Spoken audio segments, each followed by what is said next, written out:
అలానే ఎంసీస్లో ఓటర్స్ ఎక్కడైనా ఒకే స్లోగన్కి లొంగుతారు. దానికి ఉదాహరణ ఫ్రీ బస్. తెలుగు రాష్ట్రాల్లో ఫ్రీ బస్ ప్రాచుర్యం ఉంది గత ఎన్నికల్లో. ఇది ఇప్పుడు అమెరికాలో బలంగా వినిపిస్తుంది. అంతేకాదు అద్దె నియంత్రణ చట్టం, దీన్ని ఒక అస్త్రంగా ప్రయోగించారు అమెరికాలో. ఎవరు? జహ్రాన్ మమ్దాని. ఈయనే ఇక్కడ కనిపిస్తుంది, జహ్రాన్ మమ్దాని. ఇతను న్యూయార్క్ మేయర్గా గెలిచారు. డెమోక్రటిక్ సోషలిస్ట్ ఇతను. అంటే రిపబ్లికన్స్కి వ్యతిరేకంగా పోటీ చేసి ఆయన గెలిచాడు. ఆయన గెలవడానికి కారణాలు ఏంటి అనే దాని మీద ఇప్పుడు అంతర్జాతీయంగా విశ్లేషణలు వినిపిస్తున్నాయి. నెంబర్ 1 రీజన్ ఏంటి అని అంటే అంటున్నారు. నెంబర్ 2 ఏంటంటే అద్దె నియంత్రణ అనేదాన్ని ఇతను బాగా చేశారు. నెంబర్ 3 పేదలకు ఇల్లు ఇస్తాను అని చెప్పారు.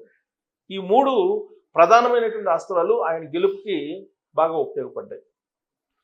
ఈ మూడిట్లో 2 మనం విన్నాం. ఏది?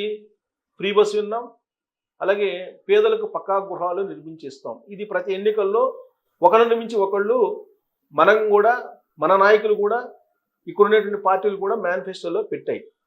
ఒక అంశాన్ని మాత్రం మేనిఫెస్టోలో పెట్టాల. ఏంటంటే అద్దె నియంత్రణ చట్టం. ఈ అద్దె నియంత్రణ చట్టాన్ని ఖచ్చితంగా అమలు చేస్తానని చెప్పి జహ్రాన్ మమ్దాని చెప్పారు.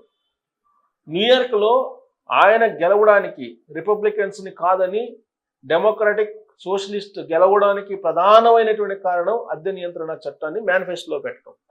ఆయన ఒక పెద్ద స్లోగన్గా తీసుకోవడం దాన్ని. దానికి కారణం ఏంటి? ఎందుకు ఆయన వైపు మొగ్గు చూపారు? ఎందుకు సానుకూలంగా స్పందించారు ఆయన వైపు అని అంటే, మీరు ప్రపంచంలో ఉండేటువంటి ఏ సిటీస్నైనా తీసుకోండి, న్యూయార్క్ తీసుకోండి, వాషింగ్టన్ తీసుకోండి, లేదా మన దేశంలో ఉండేటువంటి ముంబైని తీసుకోండి, ఢిల్లీని తీసుకోండి, హైదరాబాద్ని తీసుకోండి, బెంగళూరుని తీసుకోండి, మేజర్ సిటీలు, మెట్రోపాలిటన్ సిటీస్ ఏవైతే ఉన్నాయో ఆయా దేశాల్లో, ఆ మెట్రోపాలిటన్ సిటీస్లో అద్దెలు ఇష్టానుసారంగా పెంచుకుంటూ పోతున్నారు. అలా పెంచడానికి లేదు, దానికి ఒక చట్టం ఉంది. కానీ ఆ చట్టాన్ని ఇంప్లిమెంట్ చేసేటువంటి ప్రభుత్వాలు లేవు. ఈవెన్ అమెరికాతో సహా అమెరికా ప్రభుత్వం కూడా ఇంప్లిమెంట్ చేయలేకపోతుంది. కరెక్ట్గా ఆ పాయింట్ దగ్గర జహ్రాన్ మమ్దాని పట్టుకున్నారు. ఈ జహ్రాన్ దీన్నే ప్రచారం చేశారు. కారణం ఏంటంటే హౌస్ హోల్డ్స్ చాలా తక్కువ ఉంటారు ఏ సిటీలో అయినా. ఎగ్జాంపుల్ హైదరాబాద్లో తీసుకుందాం.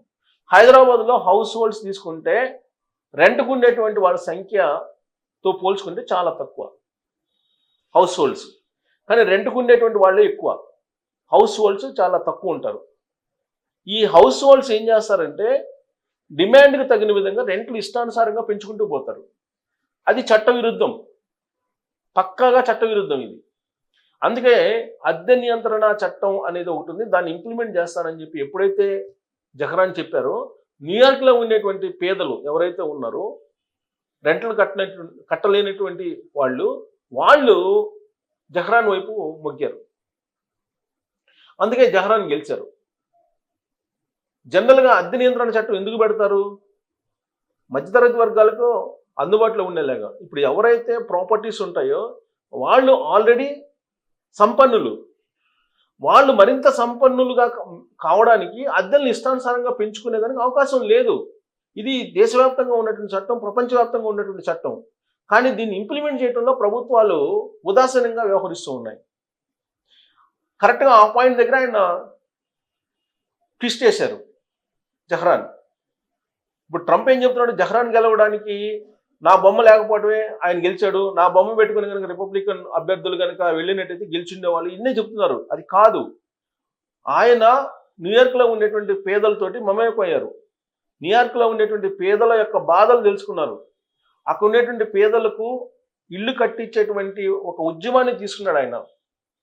ఎవరైతే ఇల్లు లేనటువంటి పేదలు ఉంటారో వాళ్ళకి ఇల్లు కట్టించి ఇస్తానని చెప్పి ఆయన ప్రామిస్ చేశారు. ఒక పేదవాడు ఇల్లు కట్టుకోవడం అనేది ఒక పెద్ద యజ్ఞం భారతదేశంలో, అలాగే అమెరికాలో కూడా. న్యూయార్క్ లాంటి సిటీలో ఇల్లు కట్టుకోవాలంటే అంత ఈజీ కాదు. అమెరికాలో అందరూ సంపన్నులు లేరు, అక్కడ పేదలు ఉన్నారు, అక్కడ అడుక్కునే వాళ్ళు ఉన్నారు, అక్కడ అన్నం తినలేనటువంటి వాళ్ళు, ఆహారం లేనటువంటి వాళ్ళు ఉన్నారు అక్కడ. అందుకే అక్కడ ఫుడ్ బ్యాంక్స్ అని ఉంటాయి అమెరికాలో. సో ఇక్కడ మనకి భారతదేశంలో ఎన్ని దరిద్రాలు ఉన్నాయో అమెరికాలో కూడా అన్నే దరిద్రాలు ఉన్నాయి. కాకపోతే ఇక్కడ ఒక రూపంలో ఉంటాయి, అక్కడ మరొక రూపంలో ఉంటాయి. భారతదేశంలో కూడా ఇప్పుడు మెట్రోపాలిటన్ సిటీస్లో మీకు అద్దె నియంత్రణ చట్టం ఉన్నప్పుడు ఈ ప్రభుత్వాలు ఎందుకు దాని మీద కాన్సన్ట్రేషన్ చేయలేకపోతున్నాయి? ఇప్పుడు అమెరికాలో న్యూయార్క్లో మేయర్గా గెలిచినటువంటి జహరాన్ని చూసిన తర్వాత ఖచ్చితంగా రాబోయేటువంటి రోజుల్లో అద్దె నియంత్రణ చట్టాన్ని మేనిఫెస్టోలో మనవాళ్ళు కూడా పెట్టే అవకాశం ఉంది. ఇప్పుడు మనవాళ్ళు మేనిఫెస్టోలో పెట్టినటువంటి ఉచిత బస్సు పక్కా గృహాల స్కీమ్ ఏదైతే ఉందో దాన్ని జహరాన్ అడాప్ట్ చేసుకున్నారు. అక్కడ చేసుకొని ఆయన విజయం సాధించారు. అక్కడ విజయం సాధించడానికి 3 కారణాల్లో ఒకటి అద్దె నియంత్రణ చట్టం. ఈసారి మన రాష్ట్రంలో కూడా అద్దె నియంత్రణ చట్టం అనేది ఒక మేనిఫెస్టోలో ఖచ్చితంగా పెట్టబోతున్నారు. దీన్ని ఇంప్లిమెంట్ చేస్తాం మేమని చెప్పి. లేదంటే మీకు పేదలు మధ్యతరగతి వర్గాలు నలిగిపోతూ ఉన్నారు ఈ అద్దెలకి. ఇంటి ఓనర్లు అత్యాశకి చాలామంది మధ్యతరగతి వర్గాలు అలాగే పేదలు బలైపోతున్నారు. బ్లాక్ మనీ దేశీయంగా ఎక్కువ అవుతుంది.